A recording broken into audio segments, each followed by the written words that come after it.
All of the data shows that retail is buying the dip. Kind of surprising when you think about how negative and poor sentiment seems to be at the moment in Bitcoin markets and all markets in general, especially in context of the fact that we just had the worst 6 months since 1962 to open a year in the stock market. Inflation is soaring in the Eurozone, actually the highest it's ever been. So nothing that we're doing so far has effectively been working. But still, retail and large whales are buying the dip. Everyone else in the middle, well, we'll talk about them in a minute. You guys don't want to miss this one. Going to be a lot of alpha. I don't really know if that's true or not, but we're going to try. Let's go. Let's go.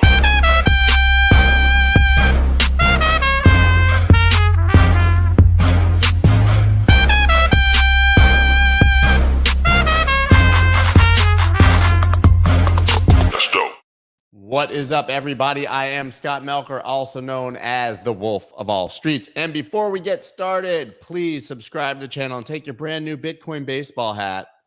Drop it on the like button. These hats never fit me. I'm going to rock it like this. Do you remember there was that time in like the early 2000s when you wore your hat like super flat brimmed and up like that if you were super into rap? Well, yeah, I never was able to get hats like that. This is the Perth Heat, guys. They keep sending me stuff. Bitcoin baseball team. They're all fully on a Bitcoin standard. You can buy everything in the stadium with Bitcoin. All their players get paid in Bitcoin. The Perth Heat in Australia. Really fucking cool and a really sweet hat. So hit the like button with your Perth Heat hat. I know you guys have one. Hope you guys are having a nice Friday. It is Friday, right? It is July now, which means that this is a holiday weekend and probably a lot of volume will be sucked out of the market by hamburgers, beer, and America, celebrating the independence of our independentness, right? Americans love nothing more than some barbecue, beach, and beer on any major holiday. And that's what people are going to be doing, which means a lot of people took off today and markets will not be open on Monday. So look for some low liquidity, probably low volatility action this weekend as people get their drank on. As you can see, we have low liquidity and volume on the stream as well. This week, you can tell very easily by how few people engage with people's tweets or show up to YouTubes or read newsletters and things like that, what the market sentiment is. Probably the greatest indicator we have, and you can see that this week has been exceptionally low. Even on the podcast, which rarely ever happens. But if you didn't watch the podcast yesterday, oh my God, Chris Giancarlo, the former chairman of the CFTC, the leading regulator at the time for all commodities and such, now working on a central bank digital currency. And man, he blew my mind when I sat down with him at Consensus. Talked about the fact that we needed a freedom coin and not a tyranny coin, what was happening in China, that our privacy needs to be guaranteed if we do have a central bank digital currency, how he's working on that. I mean, I'm telling you guys, just go watch it. Like, not because it's mine, just because the guy is mind-blowing, absolutely brilliant, and incredible. So you guys, please, it's right there. Like, you just you go from this video onto another video, check that video, and you watch it because it's really good, and I would hate for people not to see something so impactful. So yeah, guys, listen, the topic of today, I'm going to start to actually attempt to talk about the topics that we put in the titles and make sure that I hash those out. So I'm going to be doing that today. Make this a bit more educational and thorough as to what we are talking about. But of course, first we got to talk about Bullish. I'm trying to will it to go faster. All the benefits of your favorite sexes indexes with deep liquidity on an institutional grade platform, one of the highest volume platforms on the planet. Deep liquidity, no slippage. That is where you want to be with all the benefits of a decentralized exchange, being an automatic market maker, but with the robust order books and order options like you have on a centralized exchange. The best of both worlds, and who doesn't like that? It's like a peanut butter sandwich. Bullish, the peanut butter sandwich. You heard it here first. Peanut butter and jelly. God, man, you don't just want the peanut butter. I kind of blew that one. Anywho, let's talk about retail buying the dip because it's happening. And like I said, I don't think that you would necessarily expect that would be the case. But here you go. Retail investors are buying the dip. What do we have to show for the data? Well, the cohort of entities we're going to call retail, I believe it's wallets under 1 Bitcoin. ramped up their holdings by 28.81% in 30 days, climbing to 2.13 million Bitcoin on June 24th. That was as of a week ago. That is crazy. That is the highest levels that we've seen since January. And they're continuing to buy, right? This is not a small thing at the moment. 30% increase is major. That means that you guys, I'm curious if that includes you. I bought the dip. Like last time it went to 18,000. I had orders there and it hit. Are you guys buying the dip? Are you? Crypto Potato is awesome, guys. I know you're hating it. It is a funny name, but they're actually awesome and have been extremely consistent in their reporting for many, many years. So yeah, Crypto Potato. But we can show you the detail. It's coming from Into the Block. Here you go. Retail is buying the dip. This is Into the Block, obviously partners with me for offering you guys free content in the newsletter. The balance held by trader address holding 30 days has increased to the highest balance in January of this year. This is where this is coming from, so you know that it's not all about a potato. And this is supported by Checkmate, who's lead analyst at Glassnode. This is what he had to say. He hashed this out really well in a thread here. Some entity analysis I'm currently looking at to assess the Bitcoin stacking or distribution behavior. He calls a shrimp people who own less than 1 Bitcoin. No insult. Hodlers is 0.1 to 10 Bitcoin. Sharks 10 to 1K Bitcoin. And of course, whales, who are the ones with 1K plus Bitcoin, and then miners and exchanges. So he's basically broken it down. Miners and exchanges apparently do not get to be fish or mammals that are swimming. Whales aren't. Yeah, this is what he's got. Shrimp the little guy. Most of us can't stop, won't stop, adding at the highest rate since the 2017 all-time high. So what does that tell us? 20K is a really interesting number. That's what it tells us. But interestingly, retail was getting destroyed because they added at the highest rate ever at the highs in 2017. That was not savvy. That was literally buying dead top for years. What they're doing now is buying the major dip to the same level. So clearly, there you go. 20K is a magnet of perceived volume. So this is crabs, he calls 0.1 to 10 Bitcoin. These folks are still retail size and either have fat wallets or have been stacking for years. They're stacking at the greatest rate also since 2017. Now, sharks, this is the 10 to 1K Bitcoin. These dudes are taking it. These are the who's or hers at the moment, right? So we've got retail buying heavily and whales buying heavily, but strangely, the sharks are the ones that are getting liquidated here. The balances are barely increasing. Given the TradeFi and crypto shit show, these guys are heavily affected by deleveraging and market margin calls. Whales with 1,000 Bitcoin plus are going ham. Alongside with the shrimps and crabs, this looks like the perfect mid-wit meme. Shrimps are stackers. Middle wealth is scared and margin called. Whales are stackers. Of course, miners are getting absolutely smoked, and exchanges are seeing major outflows. Now, he references, if you guys have the time to read it, this is really great from last week, the Glassnode's insights. Is this time different? Checkmate from Glassnode. You can read, this is a extremely thorough and deep article sort of harping on these same points. So what do we know now for sure is that retail and whales are buying the dip. The guys in the middle a bit, but they're actually the ones who have been gambling and getting margin called. A lot of these indicators showing that we could be at least temporarily bottoming or that there's a lot of interest in this area. We also have a lot of technical indicators that are saying sort of the same thing. Now, my friend Steve McClurg from Valkyrie sort of poked fun at this. Retail's been buying the dips this week. I expect retail money to dry up when they fill up their tanks for the long weekend. The joke there being inflation's bad, gas is expensive, retail not having much impact on the market because they're buying as much Bitcoin as they can for the tank of gas. Where's the point? Miners have to sell because of cost. It depends on the miner. It depends on the rig they're running. It depends on their electricity costs. We've talked about miner capitulation at length the other day with Peter Saddington, but a lot of miners are having to sell coins to meet their needs because electricity is more expensive than the actual amount of Bitcoin that they're mining. But for savvy miners who have at least prepared for any sort of bear market, this shouldn't necessarily be a big issue. Now, listen, I talked about this in the intro of my newsletter today. I've got my anti-fiat social club shirt on. That's pretty cool. Just thought about that. I talked about this in the intro of the newsletter today, but it's worth sort of mentioning again here. All markets correct, guys. All markets correct. And we sort of have this sentiment always, maybe a little less this time, but always in the past. It's like gold is not doing anything, right? Gold dips, but they're quick to remind you, the gold bugs and anyone else, gold has been a store of value for thousands of years, since the beginning of money and time. And so it's normal for gold to dip. No big deal. Stocks dip. Everyone screams, markets always go back up, whether it's a recession, bear market, doesn't matter. You always buy the dip. But then Bitcoin goes down. Everyone's like, it's going to zero. It's a scam. Fuck these guys. They're all scammers. They should all die. Bitcoin is a joke. Right? And it's complete bullshit. It's complete bullshit. Every market has corrections. Every market eventually ends up going back up and to the right.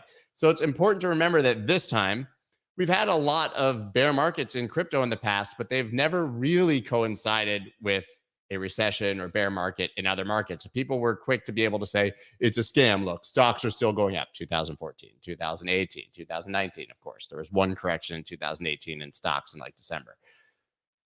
But those continued up, and Bitcoin, because it was always largely an uncorrelated asset, had these corrections. But now it's really disingenuous for people to be like, oh, Bitcoin sucks, crypto sucks, when you see, especially adjusted for inflation, how poorly markets are behaving right now. I mean, look at this. Look at this. I'm going to add this here if I can figure out how to do it. This was the worst first half of the market in 50 years. It's actually 60 years. It's since 1962, and math is really hard. They're saying, right? They're saying since 1970, but when they went back and looked, it was 1962. It's all because of one thing: inflation, right? All markets correct. The stock market is absolutely getting smoked. The worst 6 months to begin a year since 1962. Guys, that is crazy. That's before even I was born, and I'm old as dirt, right?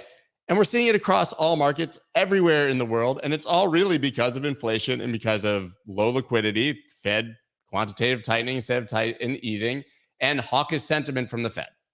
That's what it is.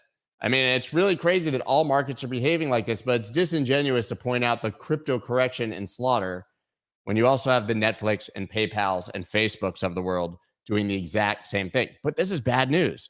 But there's precedent. This article talking about when the 1970s this happened. Some hope lies ahead. When the S&P plunged 20% in the first half of 1970, it promptly reversed those losses to gain 26.5% in the second half. And as I've pointed out here, I've brought up this article before, but I wanted to reference it again. And I talked about it twice yesterday, actually. It was on Cointelegraph with Crypto Jeb, and then Trader NJ's stream, right? And so I decided I'm going to go back and make sure I'm referencing the facts correctly. And I have been. There's been 12 rate rising cycles since the 1950s, 12 times. This is the 13th time that we're seeing a hawkish Fed tightening rates, right? This is everyone who believes like that we'll never print money again. These are the cycles, right? This is how it works every single time. But the S&P averages 9% positive return in 12 rate raising cycles since the 1950s. That one in the early 70s, the only one actually where it did not have a positive return. You can see it right here. There's a chart. Let me see if I can blow that up. I can't. You can see negative 8.6 from 72 to 74. Otherwise, nothing to see here. Nothing to see here. Markets perform well for those tightening cycles, which is usually 3 or 4 years. And what do we see? We see exactly what we're seeing now. Doesn't mean it'll turn out the same, but exactly what we see now. A whole lot of panic, a whole lot of market turmoil at the beginning of the tightening cycle, which makes perfect sense for a number of reasons. A, people are panicking, right? We know that markets are reacting to human emotion. That's what happens. But B, this is when the liquidity is being removed from the system. This is when there's shock. Now we've already know that there's going to be more tightening cycles throughout the summer and going into the fall. It's priced in. It's going to be there, right? That doesn't mean that the actual reduction in liquidity that the Fed is taking out. I mean, we know that the stock market is manipulated. It's a complete fucking Ponzi scheme. I mean, let's be real, right? Assets go up because of how much free money is printed or how much the Fed decides to provide a floor and push prices up. Stock buybacks from zombie companies, all of these things. Yeah, and didn't we switch from the gold standard in the 1970s? Yes, that's correct. That is correct. So this time is different. I don't think so. But either way, we also have more precedent, which is that in an election year, which we have now, we have an election in December. Politicians, I always say it, they hate to lose their jobs, even though the Fed is supposed to be independent. We know that if we're in a recession, or if markets are getting destroyed, or if everything's going down and people feel poor, that none of those people are going to get reelected. So what have we seen in every single tightening cycle in an election year is a really shitty first 3 quarters, which for us would end in September, and then markets absolutely boom in October, November, December, and into the next year, at least the first quarter of the next year. It doesn't mean it will happen again this time, but as you saw there, even in the early 1970s, which is one of those poor cycles, markets absolutely ripped in the second half of the year. So my expectation, although I can't plan on it, is that like last summer, we see a really low volume, shitty summer. There's a reason they say sell in May and go away. This time it should have been sell in April and get syrup that's maple. I don't fucking know. Sell in May, go away, right? Is because summers are always low volume, low volatility. Rich people are in the Hamptons doing rich people shit. They're fucking carrying around their dead bosses who walk like this when they're zombies. That's Weekend at Bernie's for anyone who's my age. It's what you do in the Hamptons. You get a dead dude, you carry him around, he does some coke. Party, man. Right? And so summers are generally low volatility, and then you expect fall things to pick up again. So we do have a lot of historical precedents for what's happening. The sad part, you guys know about Weekend at Bernie's too, or he like gets possessed by a voodoo doll, and anytime the music comes on, his dead body like dances. You guys seen that shit?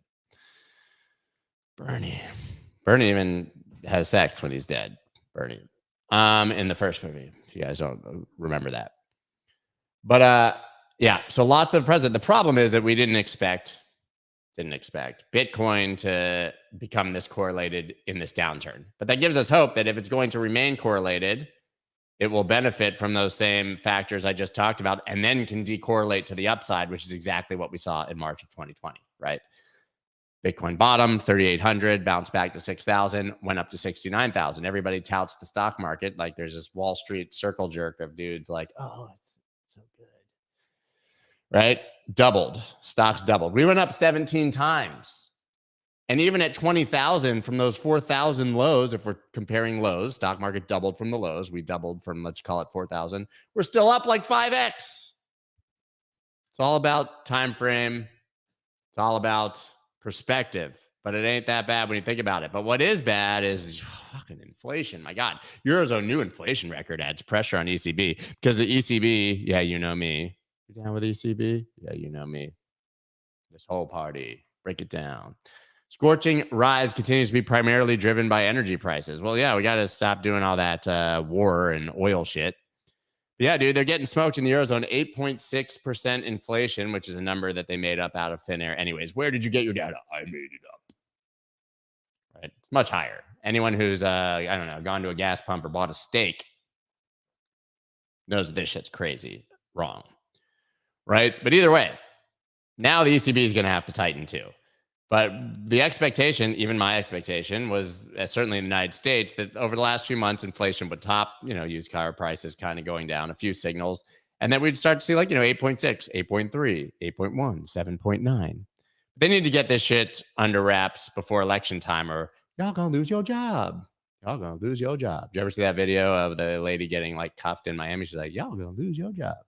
Singing about the police. Yeah, they're gonna lose their jobs, right? And then we're going to have a bunch of Americans on here like South Park. They took our job. Yeah. So they got to get inflation under wraps, or else it's going to be a long and arduous process of continued tightening around the world. But that tightening will end and they will start printing again. This is the cognitive dissonance of being a Bitcoiner, though, right? We're all like, inflation's bad. It's the worst. I hate inflation. I don't want inflating. I don't even sleep on an inflatable mattress because they're uncomfortable and because it's got the word inflate in it, and that's bad.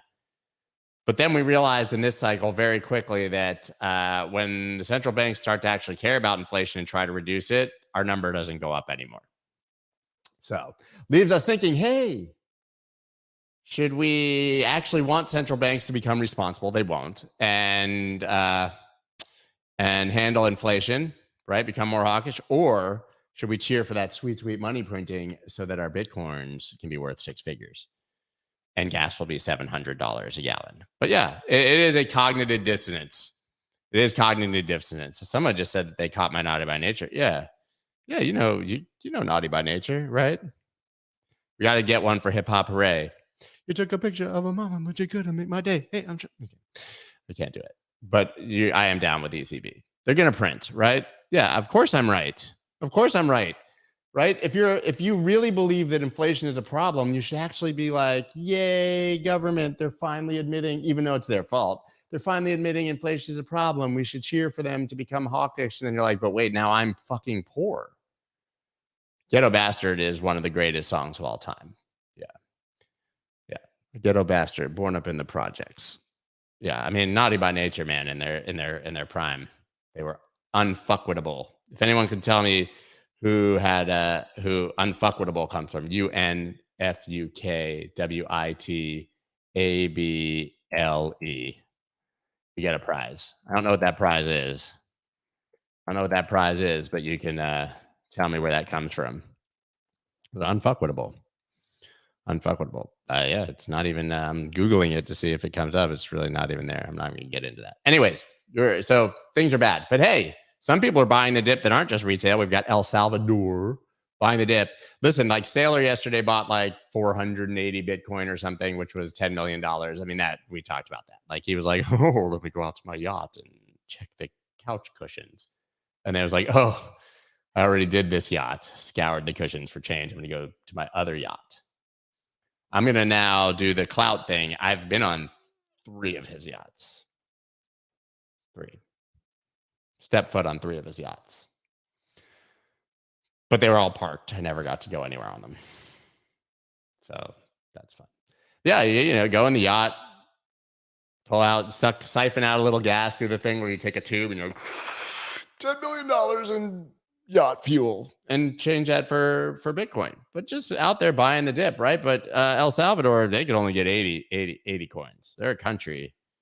They got 400 less. But that's cool, man. They got them at 19K. That's a pretty good purchase price. He said El Salvador bought today 80 Bitcoin at 19,000 each. Bitcoin is the future. Thank you for selling cheap. I don't know who he's talking to because I don't know who's selling these. Who's selling these? Who is that? Lady of Rage. Nice. Yeah. So El Salvador buying the dip. They're going to get a lot of hate for that. Let's keep going here. Bitcoin may finally bottom at 15K, according to these indicators and the crystal balls. Now, we all make our predictions. I've just gotten to the point, I hate to say this, and I know you've probably noticed it because I share a lot less charts and whatever. Right now, I don't care. It doesn't matter. And nobody's going to be able to tell you. Everybody's going to make a prediction and someone will be right. And they will be able to use that for clout until the end of time as to where the bottom will be. But who cares, man? Who cares? Right? The sharks are selling. I would say the sharks are getting liquidated, would seem to be the case. Like forced selling. Right? But this is these indicators we got here. The first one's the realized market capitalization. The analyst explains it represents the market cap taking into account the price. Each coin was last moved. Basically, dead coins being weighed less. Second is the delta cap. Realized cap minus the moving average calculator over the entire period. But okay, whatever. Here's what they actually said. If you're going to use this indicator, which I've never heard of until today, but I'm going to share it because it gives us some intel as to what one person's guess about one thing is. Historically, the market cap has only been between these levels in peak bear markets. 2018 especially shows that Bitcoin only entered that zone after our capitulation crash. That's down here somewhere. I don't know. In 2014 it was the same, except the bottom was more extended in time. That's not even on the chart. 14 and 18 aren't even on this chart. Have fun staying poor. But here you go. Price dipping between the delta cap and the realized cap. 2 things that you never heard of or cared about today, but now we'll be watching carefully because 15K, bro. I don't know, man. Maybe it wicks to 9. Maybe it's 13. Maybe the bottom's already in.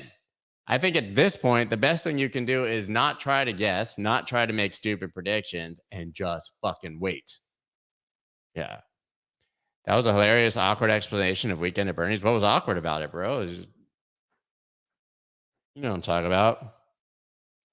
Bernie, the guy that the guy shows up and puts the needle in his arm and makes it look like he was doing that sweet China white hair on. Weekend at Bernie's is a great movie. It's just a good movie. Weekend at Bernie's too was totally serviceable as well. So yeah, guys, that's what we got for you on those indicators at say 15. But everybody's got an indicator. Hey, man, I think we might have already bottomed. Be fine. Why not? Bitcoin Ether futures rack up nearly 200 million in liquidations on short squeeze. Well, these are liquidations the other way. We saw that sort of move up. Now, I don't even have this chart pulled up, but the 4-hour chart, there it is. So ridiculous. That's the hourly, I think. Let me find the 4-hour. Hold up. Because this is just like when you're getting just absolutely toyed with, right? Look at this, right? Yesterday, yesterday, as my child would say, who can't pronounce yesterday, we had price obviously going all the way back down here, massive pump here, and look at that, fake out all the way almost to 21,000, and here we are back at 19,477. This is just like liquidated on the way down, then shorts liquidated on the way up. This is traders just dicking around, and when we talk about what's happening and who's selling, it's the people getting liquidated that are forced to sell. 200 million in liquidations at this point. But really, guys, we just got to look at the weekly chart, right? 200 MA rolling over, not great. Still pointing up. But this will be the third week if we can't close above 22,432-ish that we are trading below the 200 MA. That has never happened. I mean, even in March of 2020, we were only below it for about, this 1 week wicked below, closed close, and the next week was above it. This is pretty bad. And of course, that black line is 19666, sign of the devil on Bitstamp, where we topped in 2017. I hate it. Hate it. Yeah. So yeah, actually, you know what? I haven't even looked at the monthly chart. There you go. Same line. So nice to see a monthly close above that line, but it appears that is probably the first close in history. I did not see this until just now. That is the first close in history below the 50 monthly MA. That sucks. That sucks bad. Super bad. Like that movie, Super Bad. Camel Tail. So that's not great. We don't need those. Yeah. So below the 50 MA and below the 200 on the weekly. This is pretty getting pretty disgusting. We want to get back above those lines. But if we believe in mean reversion, we probably won't stay here that long. Meanwhile, back in the lack of privacy land, Meta begins testing NFT integration on Facebook because so many people that are passionate about NFTs are also over 74 years old and using Facebook on a daily basis. Kill me, Facebook, my God. But yeah, it's happening. Polygon and Ethereum being tested on Instagram already and now being given to limited users on Facebook. So you'll be able to share. You'll basically be able to take that PFP that's worth nothing and make yourself look even fucking stupider by posting it on Facebook. Look at all the money I lost on this thing, but it is my identity. This is my pudgy penguin. My pudgy penguin is me. And now my crazy uncle who thinks that Trump is actually Jesus reincarnated, but is going to come back and tell me a conspiracy theory about my fucking Bored Ape. I hate Facebook so much. Let's not talk about this anymore. And meanwhile, in really confusing news with lots of FUD and confusion, BlockFi approached with Ledn, it's Ledn, L-E-D-N, led funding offer amid FTX acquisition talks report. Everybody is trying to pick off this dead BlockFi carcass. Now, I'm not saying that BlockFi is dead, but I'm saying that all the vultures think that shit is dead. Like, I don't know, man. Circling. Yeah. And what we have here is there was conjecture, mind-blowing, yesterday. This is CNBC. Now, BlockFi outright denied this, that FTX was going to buy BlockFi for $25 million. $25 million. Isn't that like, I don't know, that's like 10 NFTs, right?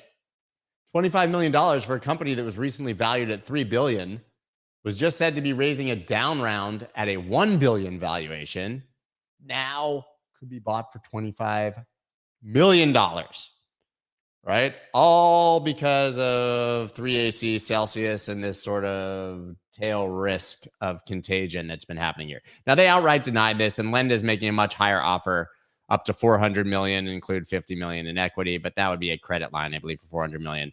Bottom line is whatever BlockFi is valued at, it ain't anywhere goddamn close to the 3 billion that was less than a year ago.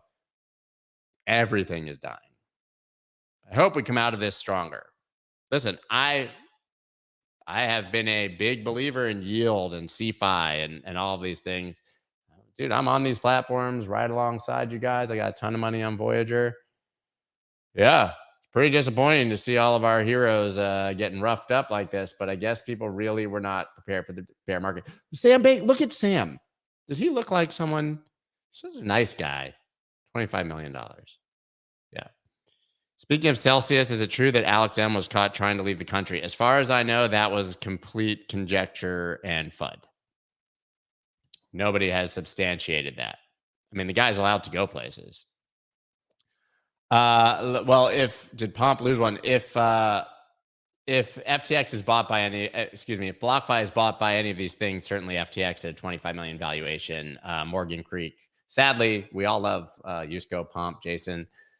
They would get nothing. Anyone who is an early investor in BlockFi is going to not have fun staying poor.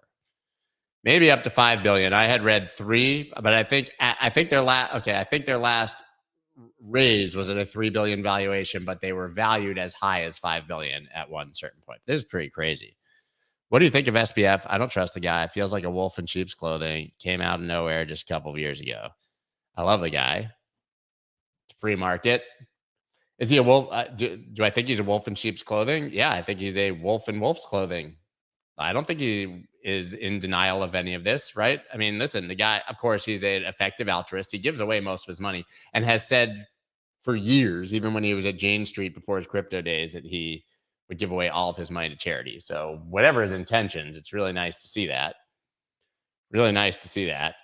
But yeah, I mean, the dude, listen, he's a trader, right? I'm sure that Alameda, which is he's no longer the CEO of, but obviously his company, pretty clear they've been aggressively shorting this market, I would imagine, have been one of the big whales making a ton of money here. And they're going to swoop in and certainly buy, looks like, potentially buy out all of these companies that are suffering. And some of that suffering may be a result of their trading actions. But this is a free market, man. I support everything he does. I think he's a great spokesman for the community. I think that he handles, Congress and regulators and all of these well. But yeah, dude, he's a businessman. He wants FTX to own the world. It's capitalism, guys.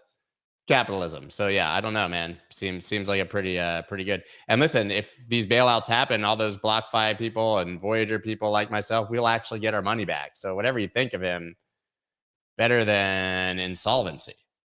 And people are like saying charity equals Biden. Yeah, I gave Biden $5 million. That's nothing. He's going to do up to $1 billion this time.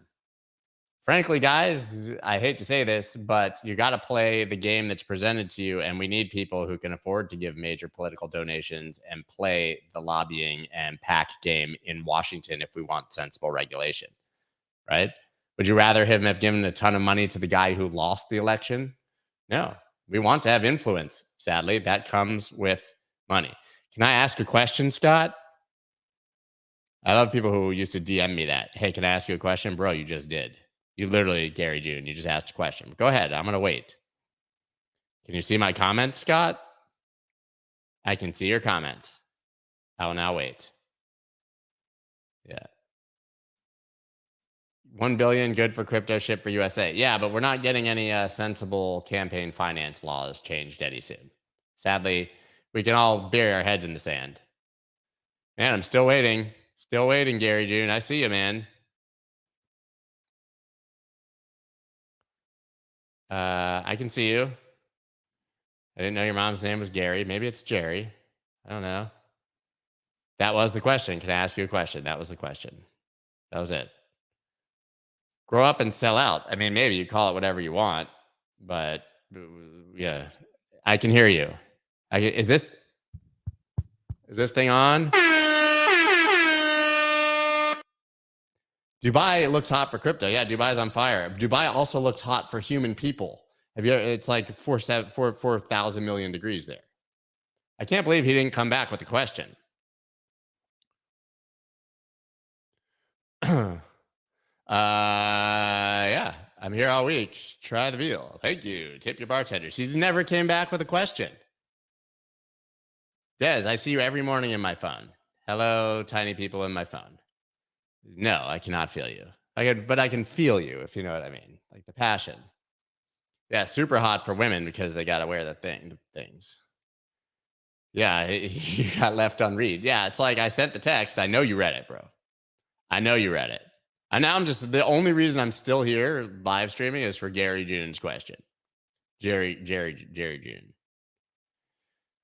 Buying the dip is for suckers. Cool story, bro. Paul, sorry I was late. Thanks for starting without me. You are welcome. Love Dubai, been once. Thanks for the feedback. Got some funny faces. Oh, EU regulation. Jesus, we didn't even talk about that. Holy balls nuts. I got some new shit to talk about. Hold up. Let me find it. Yeah, I don't know how I missed this. Sorry. Hey, we're going to do some more stuff. Look at that. Jerry June kept me around long enough to talk about some important things. EU agrees on MiCA regulation to crack down on crypto and stablecoins. This is like the biggest story of the year, and I completely missed it. It was in the newsletter. That's how I found that. Yes, you can ask me a question. MiCA, that is the regulation they've been working on for 2 long years. Markets in crypto assets, right? All the FUD. This part of this was where it said that anytime you sent crypto to anyone, you were going to have to gather up all their information, right? So like if I sent you $5 for that delicious latte that you bought me at Starbucks or whatever the Eurozone Starbucks, whatever the fucking Eurozone pronunciation equivalent is over there, then I'd have to be like, yeah, I'm gonna pay you back that $5, bro, but I'm gonna need to see some ID, also your social security number, right? And so that was part of it. I have not seen that was confirmed. There was also going to be a proof of work ban that was much maligned and debated. That was not included, but what was included was a lot of shit that seems to suck. This is what regulation is going to look like. Now let me pull up. I had an analysis of this. Right. First of all, it says NFTs are kind of safe. If you want to buy your Porky Pig face, you can do that without paying taxes, which, let's be real, this sucks because you can't write off the losses because they're all down and they all suck. Environmental impact was a huge part of this bill.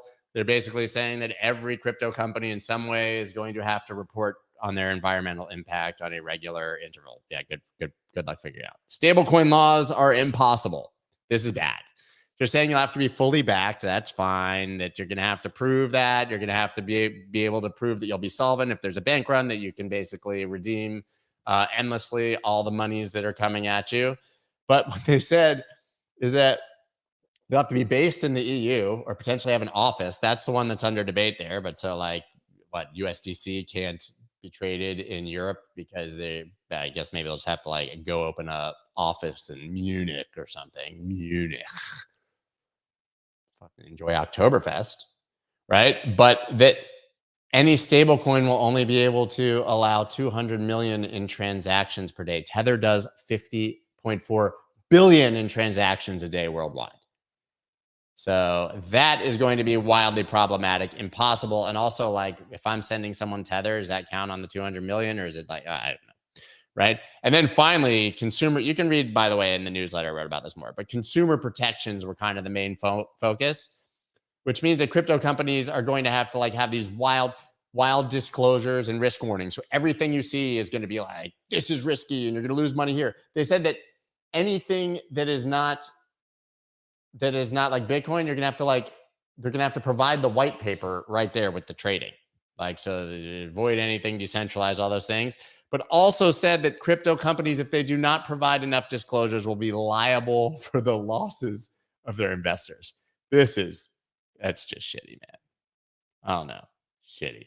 Hey, I haven't been looking. Did Gary June come back? Oh, did you see my question?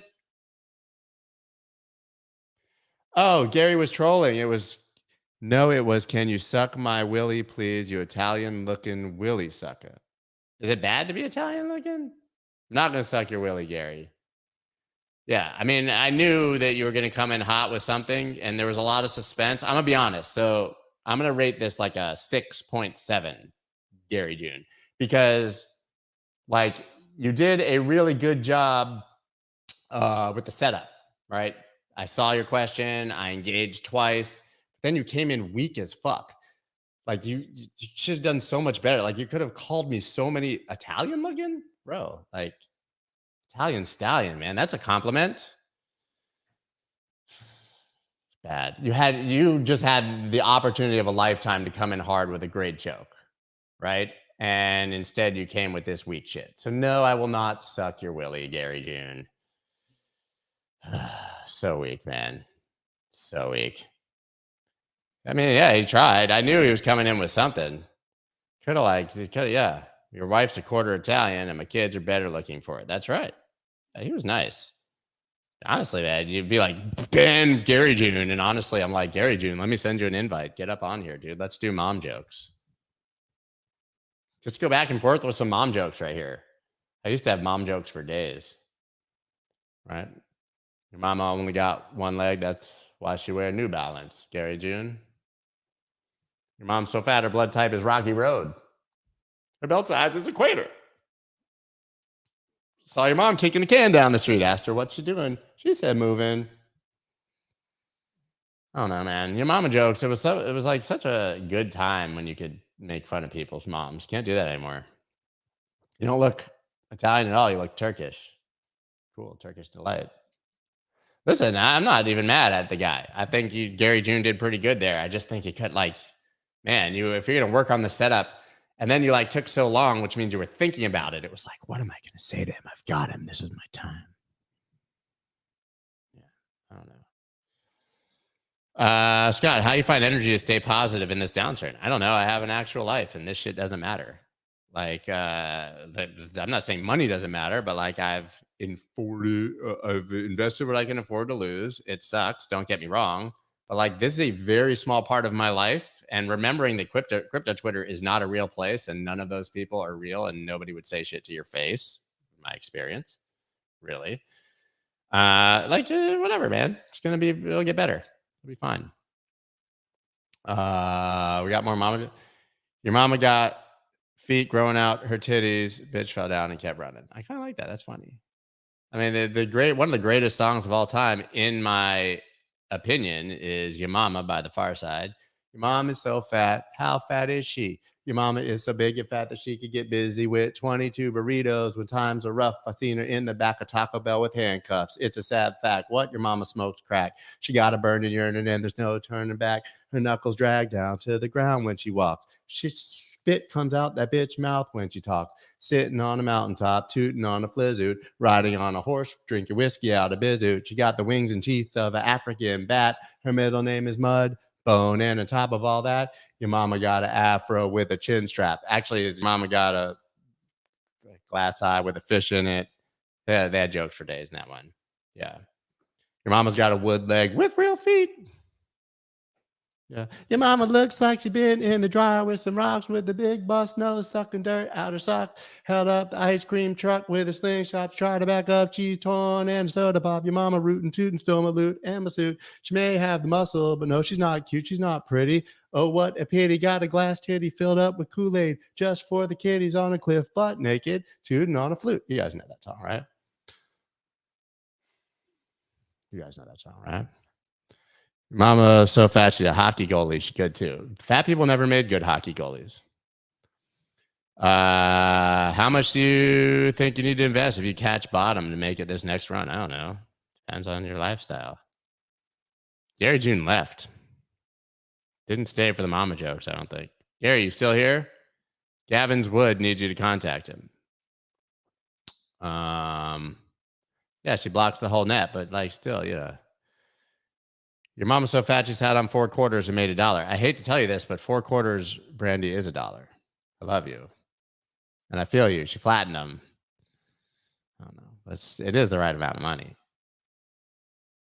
Yeah. Oh, Gary June's back. Why did your mama cross the road? Because my Willie was on the other side. Why is your Willie over there without you, bro? Kind of weird. You just left your dick on the other side of the road. Can someone go get it for me? It's that's like you're playing fetch. It's weird, man. Anyways. Okay, he's 10. He must be 10. Yeah, must be 10. I like that dollar joke, Brandy. You know I love you. When are we playing golf? I mean, your mama's so stupid she named you Gary June. And the spelling is even crazy or whatever. Yeah. Lucky, this is my day off. How you gonna get fired on your day off? What'd you get caught stealing boxes for? You trying to build a clubhouse? Anyways, guys, I gotta go, man. I got shit to do. Things to play and places to do. I don't know. Your mom's so hairy, whatever. She hugs you, you get carpet burn. It's good. I like that. Yeah, it's good.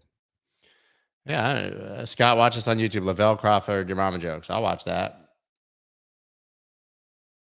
Playing golf this weekend. I have a golf lesson today, first time in a long time, but I can now play golf inside my house. I have a golf screen thingy that I can hit balls into, which is pretty sweet. Gary June is a very respectable name. The name of Big Willie Warriors. That's not science. That's not fact. It's just not true. It's not true. Gary June, it's been fun. You did a good job. The setup was nice. I give you a 9 on the setup, but like a 3 on the execution. Maybe a 2 on the execution, which coincidentally is what your girlfriend also gives you. See you guys later. Peace. Let's go.